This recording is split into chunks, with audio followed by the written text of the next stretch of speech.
السلام علیکم friends, memory stock میں خوش آمدید۔ ایک اللہ کے ولی اپنے شاگردوں کے ہمراہ ایک سفر پر گامزن تھے۔ سفر کی تھکاوٹ کی وجہ سے سستانے کے لیے ایک جگہ پر قیام فرمایا۔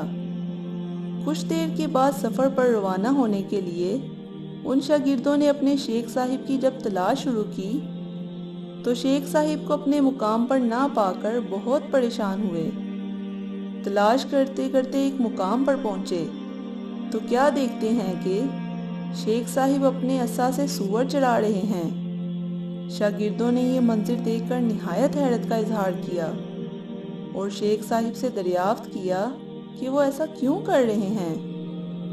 شیخ صاحب نے اپنا تمام واقعہ یوں بیان کیا کہ میں ایک درخت کے سایہ تلے آرام کر رہا تھا۔ اچانک میری نظر ایک حسین و جمیل لڑکی پر پڑی، جسے دیکھتے ہی میرے دل میں اس کی محبت پیدا ہو گئی۔ میں اس کا پیچھا کرتے کرتے جب اس کے گھر پہنچا، پتہ کرنے پر معلوم ہوا کہ راہب کی بیٹی ہے۔ میں نے اپنے دل کے ہاتھوں مجبور ہو کر بوڑھے راہب سے اپنی شادی کی بات کی۔ حق مہر کے لیے میرے پاس کچھ نہ ہونے کی وجہ سے مجھے حق مہر کے بدلے ایک لمبے عرصے تک سور چرانے کی پیشکش کی گئی، جسے میں نے قبول کر لیا۔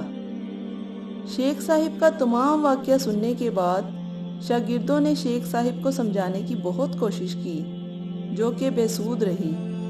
آخر کار انہوں نے خود ہی شیخ صاحب کے بغیر اپنے سفر کو جاری رکھنے کا ارادہ کیا۔ کچھ ہی دور چلنے کے بعد جب شام ہو چکی تو انہوں نے کسی کی آہٹ محسوس کی۔ قریب آنے پر پتہ چلا کہ وہ ان کے شیخ تھے۔ ان کو دیکھ کر شاگردوں کی حیرت میں اور اضافہ ہو گیا۔ شاگردوں نے ان سے مکمل واقعے کو جاننے کی کوشش کی، لیکن اب کی بار شیخ صاحب نے یہ بات کہتے ہوئے ٹال دی کہ میرے اور اللہ کے درمیان کوئی راز ہے جو وہ فاش نہیں کرنا چاہتے۔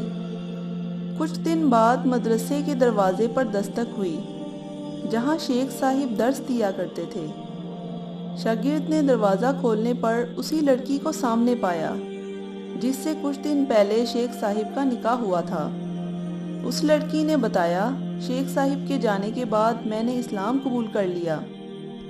شیخ صاحب نے شاگردوں کو اپنی آزمائش کا تمام واقعہ سناتے ہوئے بتایا کہ کچھ وقت پہلے میری ملاقات ایک ایسے شخص سے ہوئی جس کے کپڑے میلے کچیلے تھے۔ وہ مجھے محبت سے گلے لگانا چاہتا تھا، لیکن میں نے اپنے صاف کپڑوں پر فخر کرتے ہوئے اور اسے حقیر جانتے ہوئے اس سے دور کر دیا۔ اللہ تعالیٰ کو میری یہ بات بالکل پسند نہ آئی، جس کے صلے میں میرے علم کو میرے سینے سے سلب کر لیا گیا اور مجھے اس حال میں مبتلا کر دیا گیا جس میں تم نے مجھے دیکھا تھا۔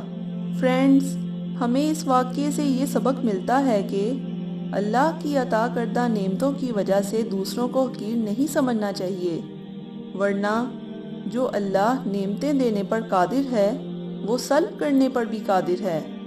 اپنی قیمتی رائے کا اظہار کمنٹ باکس میں ضرور کریں، اور اگر ابھی تک آپ نے میرے چینل کو سبسکرائب نہیں کیا تو ریڈ بٹن کو پریس کر کے سبسکرائب کریں اور بیل کے آئیکن کو پریس کرنا مت بھولیں، تاکہ فیوچر میں آنے والی ویڈیوز کے نوٹیفیکیشنز آپ کو ملتے رہیں۔